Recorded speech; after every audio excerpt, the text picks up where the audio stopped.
পঞ্চম শ্রেণীর গণিত ক্লাসে সবাইকে স্বাগতম। আজকের ক্লাসে আমরা পঞ্চম শ্রেণীর গণিত বইয়ের 44 পৃষ্ঠা থেকে পড়ব। দেখো 44 পৃষ্ঠার এই যে মাঝখানটায় লেখা আছে কি, সাধারণ মৌলিক গুণনীয়ক বা উৎপাদকগুলোর গুণফলই গসাগু। অর্থাৎ এই পৃষ্ঠাতে আমরা সাধারণ মৌলিক গুণনীয়ক বা উৎপাদকের সাহায্যে আমরা গসাগু নির্ণয় করাটা শিখব। তো সাধারণ মৌলিক গুণনীয়ক বা উৎপাদক কি সেটা তো বুঝতে হবে প্রথমেই। আমরা আগের ক্লাসগুলোতে যেগুলা করেছি সেগুলো হচ্ছে কি মৌলিক উৎপাদক ছিল না, সেগুলো ছিল উৎপাদক। ঠিক আছে, উৎপাদক থেকে তারপর আমরা সাধারণ উৎপাদক নির্ণয় করেছি, তারপর গসাগুটা নির্ণয় করেছি। আর এখন আমরা মৌলিক উৎপাদকটা প্রথমে নির্ণয় করব। মৌলিক উৎপাদক কোনগুলা? যে উৎপাদকগুলোর শুধুমাত্র দুটি মাত্র গুণনীয়ক থাকবে, একটা হচ্ছে 1 আর অপরটা হচ্ছে ওই সংখ্যাটার নিজে, তাই না? এখন এটা আমরা কিভাবে বের করব? দেখো এখানে একটা প্রশ্ন আছে, এইখানে দুইটা প্রশ্ন আছে, মূলত এই দুটো প্রশ্ন সলভ করার মাধ্যমে আমরা শিখে যাব।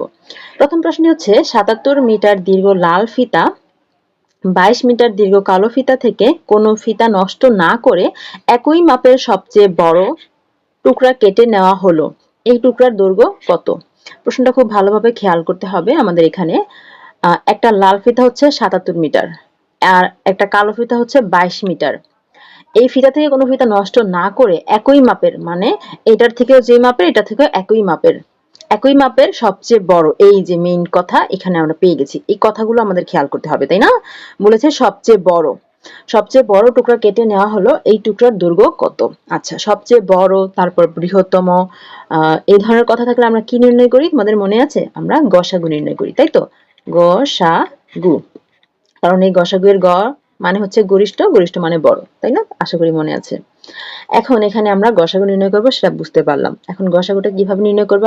আগেই বলেছি, গসাগুটা আমরা মৌলিক গুণনীয়কের সাহায্যে নির্ণয় করব। এখন মৌলিক গুণনীয়ক কিভাবে নির্ণয় করে? এই 77 এই সংখ্যাটিকে যেই সকল মৌলিক গুণনীয়ককে গুণ করলে 77 পাওয়া যাবে, সেগুলোই হবে 77 এর মৌলিক গুণনীয়ক। যেমন 77কে আমরা কি দিয়ে ভাঙতে পারি?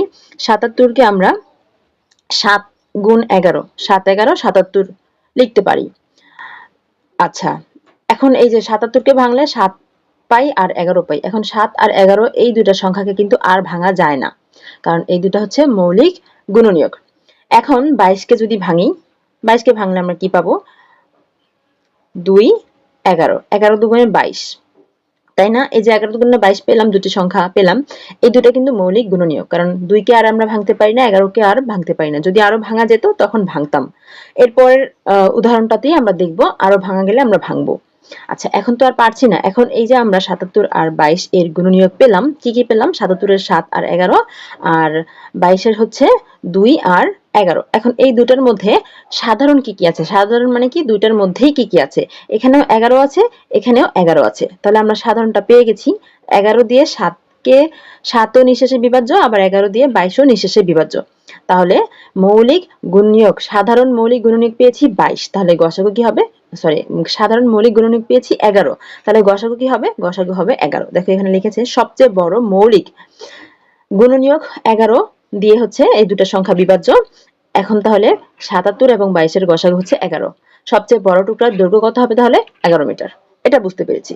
এর পরেরটাতে দেখবো আমরা যে আরো বেশি ভাঙা গেলে আমরা আরো বেশি ভাঙবো। দেখো এখানে বলেছে মৌলিক উৎপাদকের সাহায্যে 63 ও 72 এর গসাগু নির্ণয় করি। তার মানে প্রথমে আমরা 63কে ভাঙবো।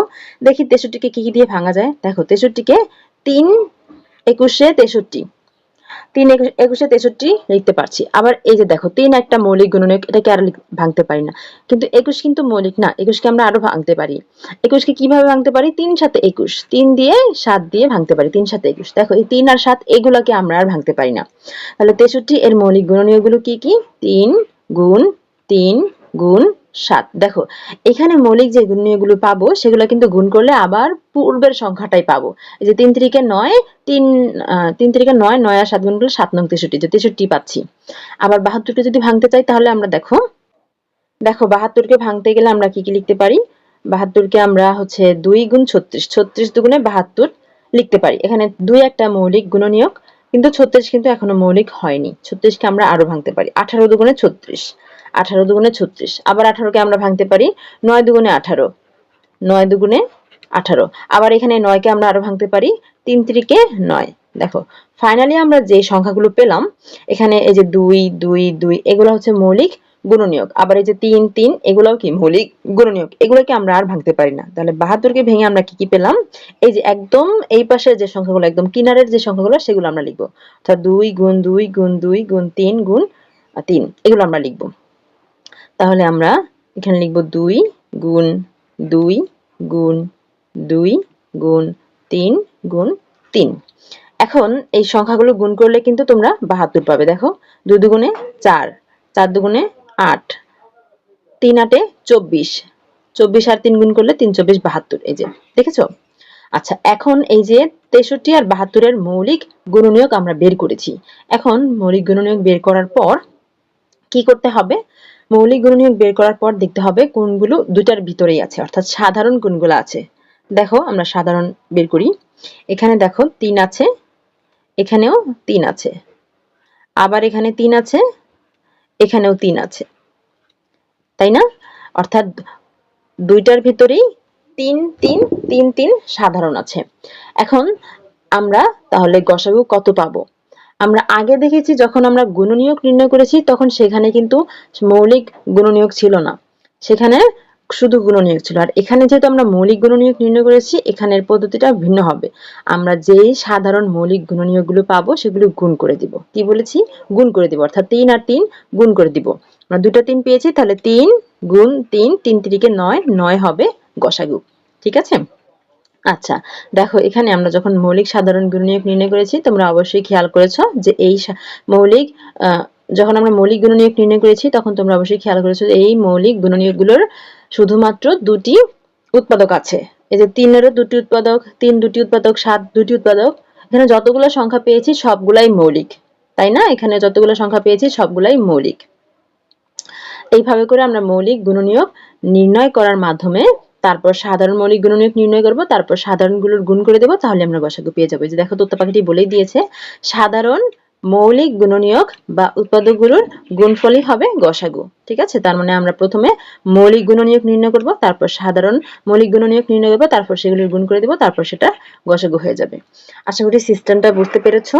এখন এখান থেকে কিছু উদাহরণ দেওয়া আছে, এই উদাহরণগুলো তোমরা এখন একটু প্র্যাকটিস করো, নিজেরা চেষ্টা করো। এর পরের ক্লাসে আমি এগুলোর সমাধান দিব, তখন সেখান থেকে মিলিয়ে নিতে পারবে। দেখা হচ্ছে পরের ক্লাসে। ততক্ষণ পর্যন্ত সকলেই ভালো থেকো, সুস্থ থেকো। আমাদের এই চ্যানেলে তোমাদের নতুন গণিত বইয়ের সব অঙ্কের সমাধান দেওয়া হয়, দেখতে হলে চোখ রাখো আমাদের চ্যানেলে।